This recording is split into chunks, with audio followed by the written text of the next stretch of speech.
आप सभी का अपने YouTube channel happy life with Kanha ji में हार्दिक स्वागत है।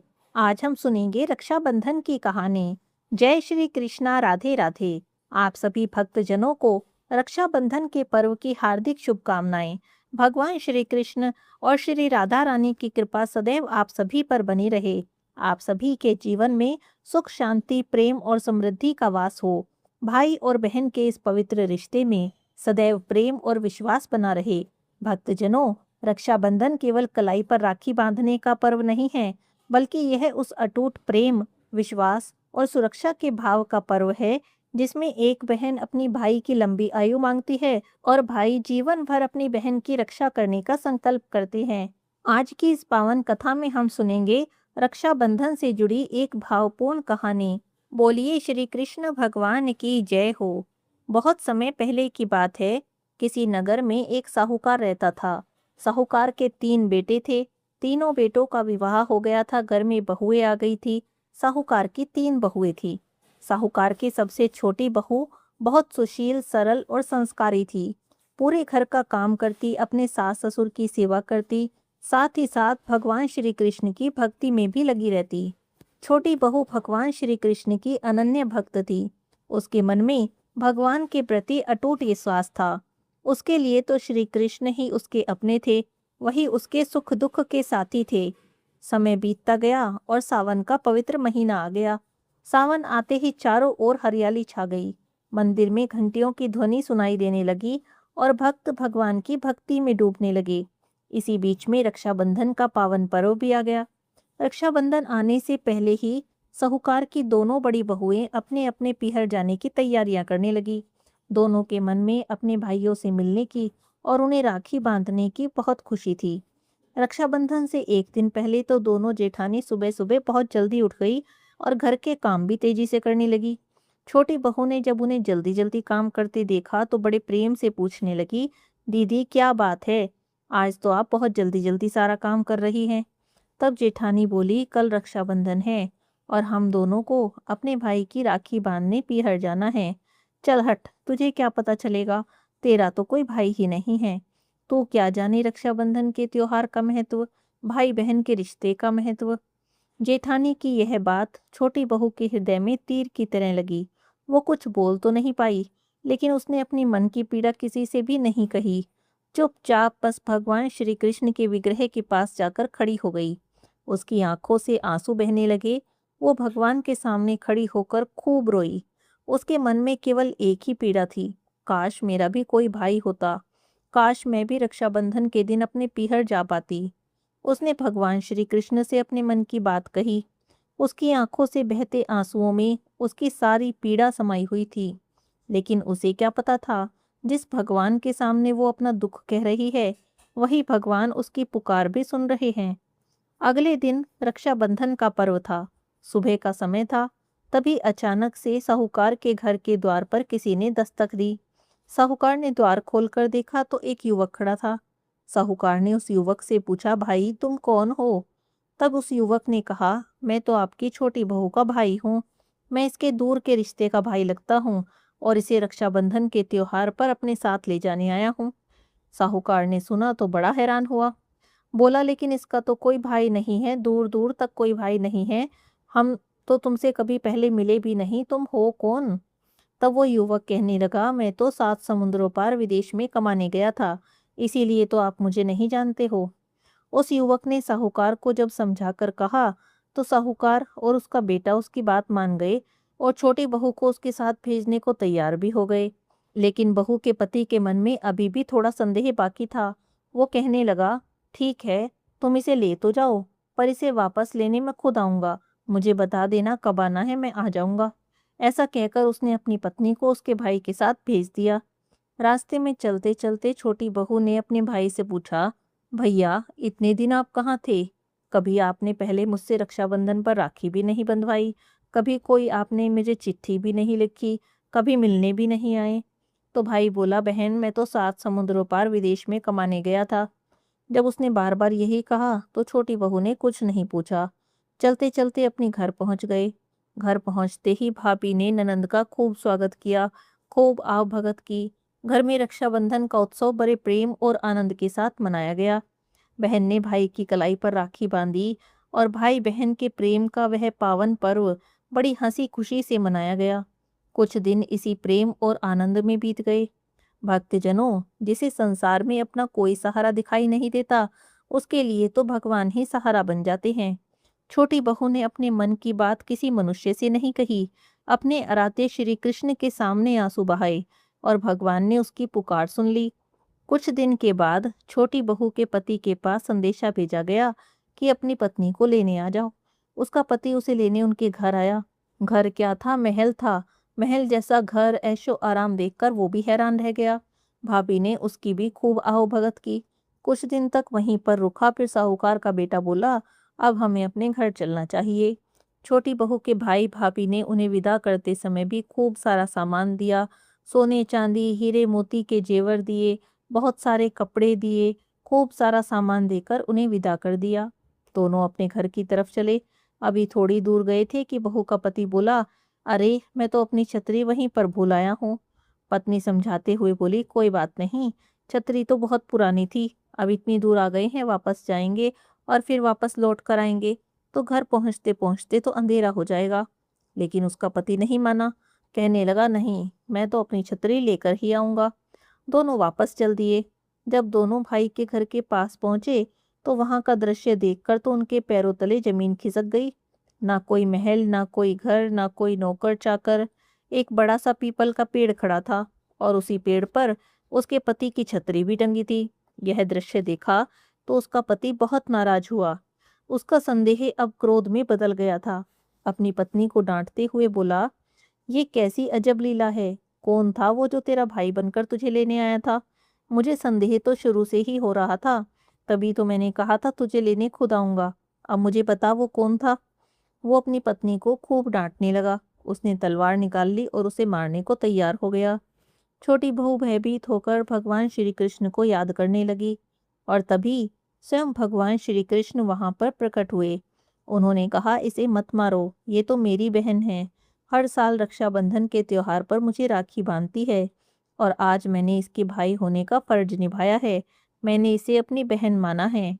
भगवान श्री कृष्ण के दर्शन होते ही छोटी बहू और उसका पति हाथ जोड़कर सामने खड़े हो गए। दोनों भगवान श्री कृष्ण के चरणों में गिरे और अपनी भूल के लिए क्षमा मांगने लगे। उनकी आंखों में आंसू थे और हृदय में भगवान के प्रति श्रद्धा थी। बहू समझ गई थी कि उसका भाई कोई साधारण मनुष्य नहीं, बल्कि स्वयं श्री कृष्ण भगवान उसके भाई बनकर उसकी रक्षा करने आए थे। वो तो भगवान के चरणों में सिर रखकर प्रार्थना करने लगी, हे भगवान श्री कृष्ण, जैसे आपने मेरे दुखों को हर लिया है, ऐसे ही सबके दुखों को हर लेना। जैसे मुझे भाई दिया है, ऐसे ही हर बहन को देना। श्री कृष्ण भगवान की जय हो। भक्तजनों, ये कथा हमें सिखाती है कि भगवान के सामने बहाए आंसू व्यर्थ नहीं जाते। सच्चे मन से की पुकार जब भगवान तक पहुंच जाती है, तो भगवान किसी न किसी रूप में अपने भक्त की सहायता करने आ ही जाते हैं। अब आइए रक्षाबंधन से जुड़ी एक और पौराणिक कहानी सुनते हैं। एक समय की बात है, जब राजा बलि स्वर्ग को जीतने के लिए यज्ञ कर रहे थे, तब देवराज इंद्र को बड़ी चिंता हुई। देवराज इंद्र भगवान श्री हरि की शरण में गए। उन्होंने भगवान श्री हरि नारायण से प्रार्थना की कि वे राजा बलि से सभी देवताओं की रक्षा करें। देवताओं की सहायता करने के लिए भगवान श्री हरि ने एक वामन यानी ब्राह्मण का अवतार लिया और ब्राह्मण के रूप में राजा बलि के पास गए। ब्राह्मण ने राजा बलि से भिक्षा मांगी और दान में 3 पग भूमि मांग ली। अब राजा बलि ने सोचा, छोटा सा ब्राह्मण है, 3 पग में कितनी जमीन ले पाएगा। यह सोचकर राजा बलि ने वामन को 3 पग भूमि देने का वचन भर लिया, संकल्प कर लिया। लेकिन तभी ब्राह्मण के वेश में भगवान श्री हरि ने अपना कद बढ़ाना शुरू किया। एक पग में पूरी धरती, दूसरे में ब्रह्मांड नाप बैठे। अब भगवान श्री हरि राजा बलि से पूछने लगे, राजन बताइए, मैं अपना तीसरा पग कहाँ रखूं। राजा बलि समझ गए, ये कोई सामान्य मनुष्य नहीं हो सकते, बल्कि साक्षात श्री हरि नारायण हैं। अपना वचन पूरा करने के लिए उन्होंने अपना सिर भगवान के आगे रख दिया और कहने लगे, भगवान आप अपना तीसरा पैर मेरे सिर पर रख लें। तब भगवान विष्णु अपने असली रूप में प्रकट हुए। राजा बलि की भक्ति और उनकी वचन पालनता से भगवान बहुत प्रसन्न हुए और वरदान मांगने को कहने लगे। तब राजा बलि भगवान विष्णु से बोले, हे प्रभु, मेरी इच्छा है कि आप मेरे साथ हमेशा पाताल लोक में रहें। भगवान विष्णु ने वरदान देने का वचन दिया था, इसीलिए राजा बलि की बात उन्हें माननी पड़ी। इस प्रकार भगवान विष्णु राजा बलि के साथ पाताल लोक में चले गए। भगवान विष्णु के पाताल लोक में चले जाने से देवी लक्ष्मी को बहुत चिंता हुई। भगवान विष्णु के पाताल लोक में निवास करने पर संपूर्ण ब्रह्मांड के संचालन में बाधा उत्पन्न होने लगी। देवी लक्ष्मी चिंतित होकर पाताल में गई। उन्होंने वहां पर राजा बलि की कलाई पर रक्षा सूत्र बांधा और उन्हें अपना भाई बना लिया। राजा बलि ने जब माता महालक्ष्मी से उपहार मांगने को कहा, तब माता लक्ष्मी ने भगवान विष्णु को ही राजा बलि से उपहार के रूप में मांग लिया। राजा बलि ने अपनी बहन यानी लक्ष्मी देवी को उपहार देने का वचन दिया था, इसीलिए माता लक्ष्मी की बात मान बैठे और भगवान विष्णु को लौटा दिया। लेकिन तब भी भगवान विष्णु ने राजा बलि से कहा कि वे 4 महीने के लिए हर साल पाताल लोक में निवास करेंगे। भगवान विष्णु 4 महीने के लिए पाताल लोक में वास करते हैं और इन्हीं 4 महीनों के समय को चातुर्मास के नाम से जाना जाता है। कहा जाता है यह घटना सावन पूर्णिमा को हुई और तभी से रक्षाबंधन के पर्व की महिमा और भी बढ़ गई थी। रक्षाबंधन के दिन बहनें भाई की कलाई पर राखी बांधती हैं, तिलक करती हैं और भगवान से भाई की लंबी उम्र और अच्छे स्वास्थ्य के लिए प्रार्थना करती हैं। भक्तजनों, रक्षाबंधन हमें केवल भाई बहन के प्रेम का संदेश नहीं देता, बल्कि यह भी विश्वास दिलाता है कि सच्चे प्रेम से बांधा गया रक्षा सूत्र रिश्तों को और भी पवित्र हो जाता है। जब कोई शुभ कथा, व्रत या धार्मिक प्रसंग सुनते हैं, तो भगवान गणेश की कथा का स्मरण करना अत्यंत मंगलकारी माना जाता है। आइए अब सुनते हैं सभी कहानियों के साथ सुनी जाने वाली भगवान श्री गणेश की कहानी। एक बार गणेश जी एक छोटे से बालक के रूप में चुटकी में चावल और चमचे में दूध लेकर निकले। सबसे बोलते जा रहे थे, भाई कोई मेरी खीर बना दो, कोई मेरी खीर बना दो। खीर क्या बनवानी थी, गणेश भगवान को तो ये देखना था कि सच्चे मन से भक्ति कौन करता है। गणेश भगवान बालक के रूप में थे और उस बालक की ये बातें सुनकर सब उस बालक का मजाक बनाने लगे। लोग सोचने लगे, भला इतने से चावल दूध की भी कोई खीर बन सकती है। गणेश जी थोड़ा आगे चले तो एक बुढ़िया माई बैठी थी। बुढ़िया माई से भी बोले, माई मेरी खीर बना दो। बुढ़िया माई बोली, ला दे, मैं तेरी खीर बना दूँ। बुढ़िया माई ने चूल्हे पर छोटा सा बर्तन चढ़ाया तो गणेश भगवान बोले, माई छोटी सी भिगोनी मत रखो, इसमें कितनी खीर बनेगी। तुम्हारे घर में जो सबसे बड़ा बर्तन हो बस वही चढ़ा दो। बुढ़िया माई ने गणेश जी की बात मानी और घर का सबसे बड़ा बर्तन चूल्हे पर चढ़ा दिया। देखकर हैरान हो गई। उसने जो थोड़े से चावल और दूध बर्तन में डाले थे, वो बर्तन पूरा भर गया। गणेश जी बोले, माई आप खीर बनाओ, मैं नहा कर आता हूँ। थोड़ी देर में जब खीर तैयार हो गई तो उसमें से बहुत अच्छी खुशबू आने लगी। खीर में अपने आप ही मेवे पड़ गए, केसर पड़ गया और खीर की खुशबू पूरे गांव में फैलने लगी। बुढ़िया माई के पोते पोती कभी स्कूल से आए थे, खीर खाने को रोने लगे। बुढ़िया माई बोली कि अभी नहीं मिलेगी, पहले गणेश जी आएंगे, उनका भोग लगेगा तब तुम्हें खीर मिलेगी। लेकिन बच्चे कहाँ मानने वाले थे। तो बुढ़िया माई ने किवाड़ के पीछे छिंटा लगा के बोला, गणेश जी तुम्हारा भोग लगे। ऐसा कहकर चूल्हे में थोड़ी सी खीर डालकर कटोरी भर भर के बच्चों को खीर दे दी। बुढ़िया माई की पड़ोसन ने ऊपर से ऐसा कर दे देख लिया। बुढ़िया माई ने सोचा, अगर मैं इसे खीर ना दूंगी तो ये गणेश भगवान से चुगली कर देगी। एक कटोरा भर के खीर उसे भी दे दी। उसके बेटे की बहू ने भी चुपचाप से कटोरा खीर खाई और कटोरा चक्की के नीचे छुपा दिया। अभी तक गणेश जी नहाकर नहीं आए थे। अब तो बुढ़िया माई को भी भूख लगने लगी। उसने भी एक कटोरा खीर का भरा और किवाड़ के पीछे बैठ के बोली, गणेश जी आपका भोग लगे। ऐसा कहकर खीर खाना शुरू कर दिया। अभी खीर खा ही रही थी कि गणेश भगवान भी आ गए। बुढ़िया माई उसने देखते ही बोली, आजा रे गणेशिया, खीर खा ले, मैं तो तेरी ही राह देख रही थी। तब गणेश जी बोले, माई मैंने तो खीर पहले ही खा ली। बुढ़िया माई ने पूछा, तुमने कब खा ली? जब तेरे पोते पोती ने खाई तब खाई, जब तेरी पड़ोसन ने खाई तब खाई, जब तेरी बहू ने खाई तब भी खाई, और अब तूने खाई तो मेरा तो पेट ही भर गया। बुढ़िया माई बोली, बेटा तेरी सारी बात सच है, लेकिन बहू बिचारी का नाम क्यों लेता है? वो तो सुबह से काम कर रही है, भला उसने खीर कब खा ली? तब गणेश जी बोले, चक्की के नीचे देख, जूठा कटोरा पड़ा है। तूने तो कम से कम भोग लगाया, वो तो बिना भोग लगाए खा गई। बुढ़िया माई बोली, कोई बात नहीं बेटा, घर की बात घर में रहने दे। अब बता, इस बची हुई खीर का क्या करूं? गणेश जी बोले, सारी नगरी को जिमा दे। बुढ़िया माई नगरी में न्योता देने गई तो सब लोग हंसने लगे। घर में खुद तो खाने को है नहीं, नगरी जिमाने का न्योता दे रही है। लेकिन बुढ़िया माई ने पूरी नगरी में खीर जिमा दी। सबको खीर खिलाने के बाद भी खीर का बर्तन भरा हुआ था।